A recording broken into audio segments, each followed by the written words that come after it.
Welcome everyone from YouTube. This is List of Deaths bringing some gameplay in Civilization 5. And I have all the DLC that I got for around 40-50 bucks.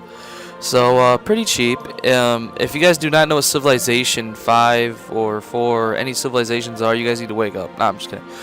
What you do need to do is check it out. It's a turn-based game, and there is multiplayer, which you will probably sit there, and if you don't do quick time, it will probably take you days to finish. So then you and your friends got to be like, okay, let's get on now, you know. So that's the only bad part about Civilization being a long-term game. Now, just making sure the options are fine, and so we're gonna go set up a game, and there's plenty of different maps. All right, like so many different maps. Look at this, just like, whoa, I've never seen so many maps. Like, I can't believe it's not maps. Like, what the hell? Alright, so anyways, but wait, there's more. Nah. Billy Mays here. Alright. Anyways, so there's plenty of maps, and then you can choose the map size. You can choose small, medium, large, and then like extra load, big giant load. I'm just kidding. I think it's called huge. Yes, there it is. And then you got difficulty level, which I like to play on Emperor. That's more the harder difficulty. And game pace, I like to play standard. And it's just because it's just the default, really. Now, you can choose what kind of victories you want. You have time, science, domination, culture, diplomatic. And then you can even go to advanced game option. And then you can even make your own map if you wanted to.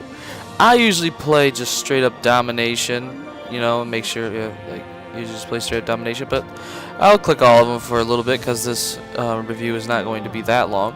Alright, so this is turn-based. So alright, just making the last touches, making sure everything's fine. And let's just hop right into the game. Alright, so you have a settler, which you can build cities, and then you have your barbarians, which is your basic fighting unit. Now, you want to make sure you place your settlers in, you know, good areas so that you can get the goods for there and increase the happiness, so your gold isn't going down, because with less happiness there's less production. Alright, people love to produce better quality and everything just if they're happy, you know. Like, even when I'm happy, I probably produce better videos. That's why this one sucks so much, because I'm pissed off. No, I'm just kidding. Anyways, so with this, the game, like I said, was turn-based, so the majority of the game is waiting. I'm not even gonna lie, but I still love these type of games, and the main reason is because of just the domination. You know, like, you create your own civilization, you know, build it the way that you want, you know, you do everything the way that you want to do. You can even make your own map, so technically you can do anything you want in this game.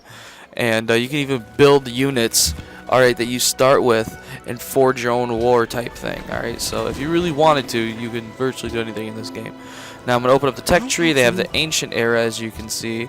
Alright, and then here's all the techs you can get, which is crazy. So you got the ancient, the classical, the medieval, the Renaissance.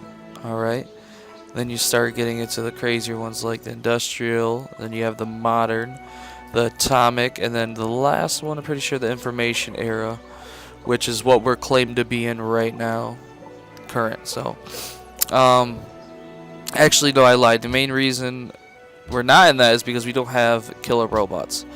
So, I guess modern. But then again, like, you know, we have like atomic bombs, so there is atomic.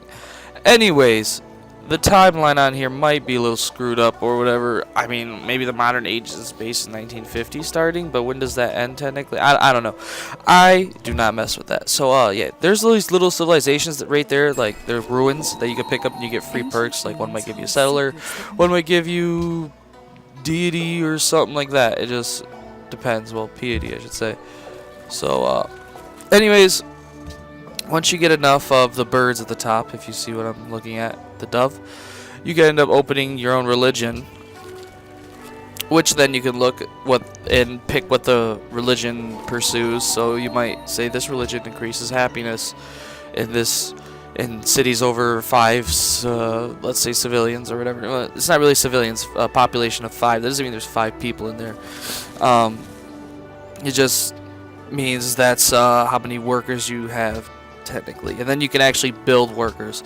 So once you build the workers, you basically enable your land to like get mined and everything, and start flipping the tiles and making it produce more yield, so you can upgrade your cities faster, and you can literally make your own civilization. Put, you know, different cities, different places, name them what you want and everything, and every single civilization, like ruler, has like their own perks. Like this one has the paper maker, which increases like food and stuff on a tile, and then there's also one called I think in this one, I don't know this one exactly, but let's just say the hoplite or whatever. It's like a advanced spearman. In the back of the days, someone has that. You know, you got like Japanese Zero, which was a plane, and it's just, you know, different perks like that. So that's the cool part about it. Now, there is Civilization 6, and the main reason why I'm not posting anything about that Beyond Earth is because it's just, I don't know, to me, it's not traditional Civilization. I mean, the way that they made it is, but I mean, placed in the future, and I heard a lot of bad reviews about it, so I'm like, nah, I don't think I'm going to get that. So I decided to get this, and you're going to see a lot of please wait, because that's how turns work. And right now I've decided that I'm going to go down mining path, and that's because I am sitting right next to some gold. Alright, and that right there is going to help me out. Also, I'm probably, right there's some copper. Look at that, beautiful. So just in case I want to build anywhere near that. Now I know if you look at the bottom right hand corner, the map looks pretty small, okay, but it gets bigger as you explore more. And once you be civilizations, you can talk to them, barter, trade, whatever you want to do with them, and trade different goods. Like let's say he wants silver, all right, and then you're like, well, I'll give you 3 of my silver for 10 of your horses, and then, you know, that would be like a deal. Now I doubt they're gonna accept some shit like that.